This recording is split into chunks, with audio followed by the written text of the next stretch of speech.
What is up, guys? Chick Kackis is here. Thank you so much for stopping by, and today we are going to be getting ready for tomorrow, and that's because the first Iron Banner of this season with Destiny 2 Season of Arrivals is launching. And a lot of you are probably thinking, who cares?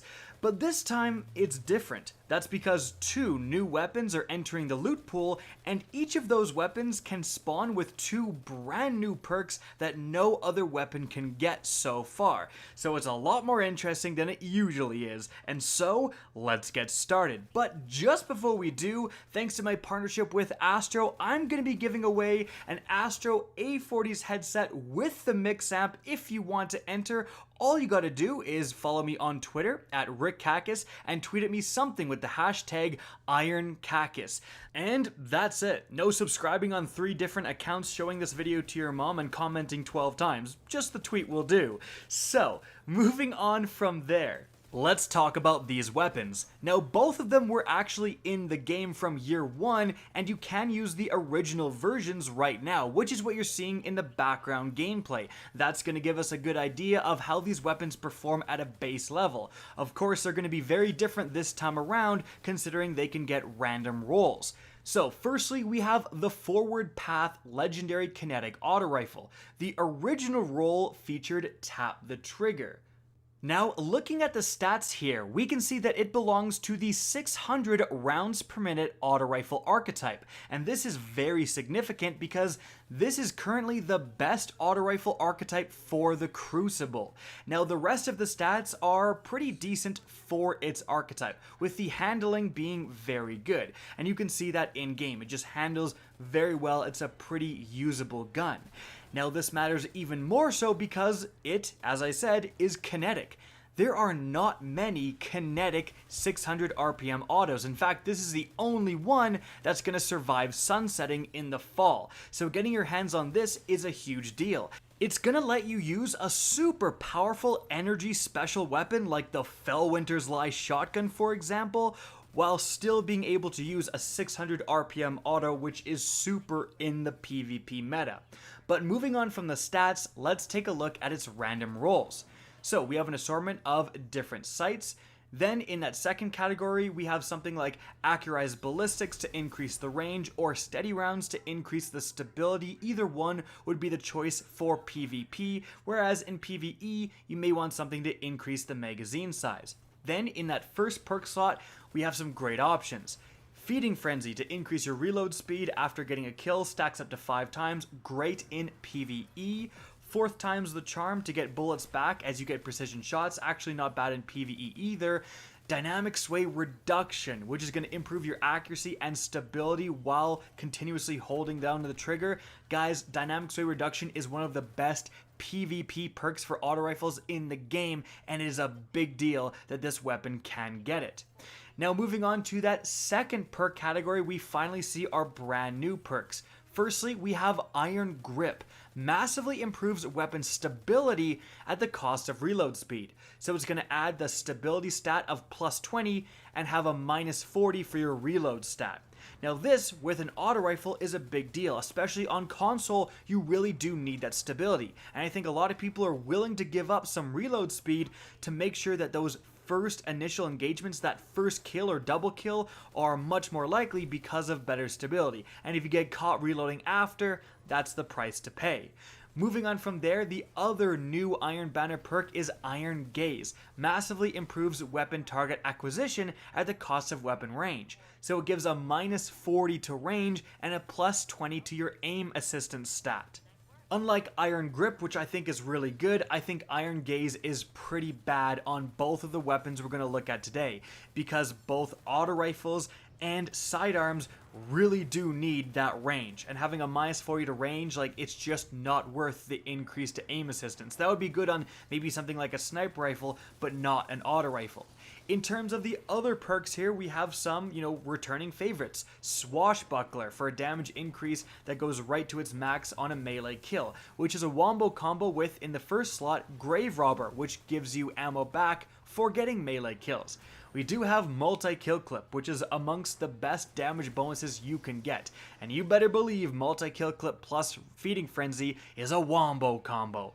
Then we have tap the trigger to further increase the accuracy on the initial trigger pull. So in terms of a god roll for PvE, I'm looking at, honestly, feeding frenzy, multi-kill clip. That on a 600 RPM auto is gonna be disgusting, seriously. That's what I'm going for. But for PvP, I think you're really going for dynamic sway reduction plus either tap the trigger or iron grip. You could forego that and go with something like swashbuckler or even multi for a damage bonus, but if you really just want a super consistent weapon, it is going to be stacking all of the accuracy and stability increasing perks together. I should also mention that Eye of the Storm is kind of an underdog. A lot of people count this perk out, but especially on console, it helps you win gunfights because your bloom becomes even tighter and the enemy's doesn't. Alright, it's time to move on to the other new weapon coming with Iron Banner, and that is the Fool's Remedy Legendary Energy Sidearm. Now, its original Year 1 roll featured Moving Target, and actually a couple of good range increasing perks you could stack together as well. Taking a look at the stats, we see it's a 450 rounds per minute Suros rapid fire frame archetype, and this means that intrinsically it's full auto. So you hold the trigger, it's gonna keep going. And overall the stats are pretty good, boasting very good stability and handling, and you can see that within the background gameplay. It's a very easy to use weapon. Now interestingly, this archetype isn't seeing a ton of play. However, I've heard from a lot of people that it's kind of a dark horse archetype, that sidearms overall are often, overlooked for stuff like shotguns, even though they can perform really well, and the Suros Rapid Fire falls into that category. It actually performs pretty darn well, just people often overlook it. So, taking a look at the random perk rolls, we have firstly a huge collection of different sights, and I'm probably going for this Target SAS. That is going to increase your range to +8 and only decrease your stability and handling by -5. +5 to aim assistance as well. This is going to really let you extend that range, which sidearms really do need, while not sacrificing too much else. Moving on to the second category of perks, honestly the best thing here is going to be ricochet rounds, which is going to increase your range and stability quite a bit. That's going to offset that sight as well. You could go for something like high caliber rounds to also provide a range increase, frankly light mag as well, but ricochet is just the best and the most balanced of the bunch. Moving on from there to the first perk category, we have some great perks here. Feeding Frenzy is going to be good, frankly, in either PvP or PvE. Fourth time's the charm isn't as good here. We only have a 15 round magazine, but Subsistence is very interesting. So getting kills automatically reloads the magazine from reserves, but your overall reserve capacity is reduced.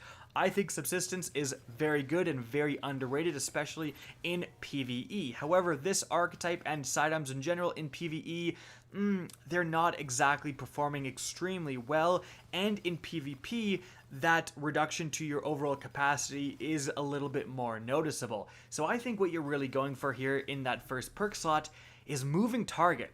Increased movement speed and target acquisition when moving while aiming down sights. Now, that's going to let you win gunfights more often because you're strafing side to side faster than your opponent.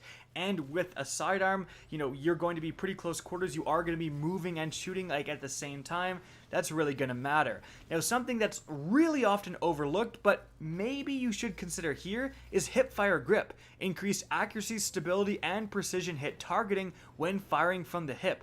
This actually just got a buff only with this season, so it's much more powerful now. And with a fully automatic sidearm, yeah, you're going to be hip firing quite a bit actually, so maybe consider that.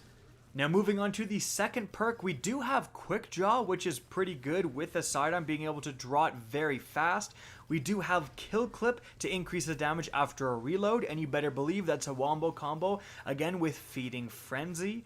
We do have Eye of the Storm, as mentioned before, but we also have Rangefinder to just straight increase the range. Now we do have the two new perks here, and just like last time, you don't want a minus 40 to range, that's too much to give up, but the Iron Grip, that increases stability and lowers reload speed, it's not going to be bad here. Again, that increased stability you absolutely will notice, but having minus 40 to reload speed, again, when you only have 15 rounds in a magazine and the reload speed isn't great to begin with, maybe it's not going to be the best here. Overall, I think the PvP god roll is going to be target SAS plus ricochet rounds, moving target, and lastly, rangefinder.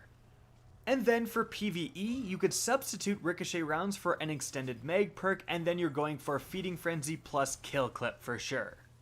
Now, of these two weapons, I think the highlight is definitely the forward path. Guys, people were farming forges for hours and days to try to get a Galahad auto rifle that came with dynamic sway reduction.